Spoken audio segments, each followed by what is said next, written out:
Hello friends, welcome to maths friend Naveen Yadav. चलिए अभी अपना लोग डायरेक्ट कॉमन टेंजेंट के सारे कॉन्सेप्ट को देखते हैं। अब पहली बात यह जो डायरेक्ट कॉमन टेंजेंट क्या होता है, वह कॉमन टेंजेंट जिसके एक ही और दोनों सर्कल हो उसे बोलेंगे अपना लोग डायरेक्ट कॉमन टेंजेंट। लैंग्वेज समझ में नहीं आया होगा, आइए अब फिगर के माध्यम से समझते हैं, फिर उसके लेंथ को निकालेंगे। समझिएगा ध्यान से। जैसे आपके सामने हम दो सर्कल बनाते हैं, इस प्रकार से हमने दो सर्कल बनाए हैं। एक सर्कल यह है और एक सर्कल यह है, एक सर्कल यह है, ठीक। इसके सेंटर को मानते हैं O1 और इसके सेंटर को मानते हैं O2, O1 O2। देखिए एक कॉमन टेंजेंट हम यह खींच दिए यहाँ से, ऐसे यहाँ से एक कॉमन टेंजेंट हम खींचे यहाँ पे, और एक कॉमन टेंजेंट यहाँ से खींच दिए, एक कॉमन टेंजेंट यहाँ से खींच। देखिए अब आप लोग को हम अभी लैंग्वेज में बोले कि डायरेक्ट कॉमन टेंजेंट के एक ही और दोनों सर्कल होता है। देखिएगा ये कॉमन टेंजेंट जो खींचे इसको मान लेते हैं पॉइंट ए और इसको मान लेते हैं पॉइंट बी, इसको मान लेते हैं पॉइंट सी और इसको मान लेते हैं पॉइंट डी। देखिए क्या हुआ इसमें, ये टेंजेंट जो कॉमन टेंजेंट ए बी है इसके नीचा ही देखिए दोनों सर्कल है, और यह कॉमन टेंजेंट सी डी जो है देखिए इसके ऊपर ही क्या है, दोनों सर्कल है, दोनों सर्कल है। अब देखिए आप लोग को पता होगा टेंजेंट और रेडियस के बीच जो एंगल बनता है ना, वह 90 डिग्री का एंगल बनता है।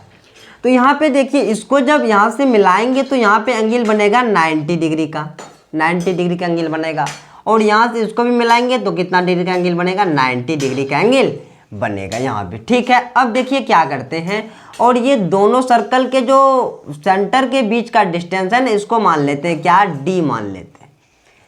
अब क्या करते हैं, O1 O2 के पैरेलल और लेंथ में इक्वल एक लाइन ड्रॉ करते हैं पॉइंट बी से, जो यहाँ पे OA को पॉइंट सी पर मिलता है, OA को पॉइंट सी पर मिलता है। अब देखिए O1 O2 की लेंथ जब D है तो BC का लेंथ भी क्या हो जाएगा, D हो जाएगा, D हो जाएगा। अब देखिए AC का लेंथ जो होगा, ये मान लीजिए O1 सर्कल जो है इसके रेडियस को मान लेते हैं R1, और O2 सेंटर वाले जो सर्कल है इसके रेडियस को मान लेते हैं R2।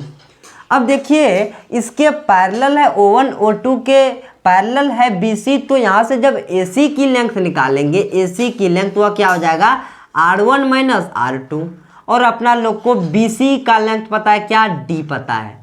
अब देखिए यहाँ पे एक राइट एंगल ट्रायंगल बन रहा है, ट्रायंगल CAB, ट्रायंगल CAB।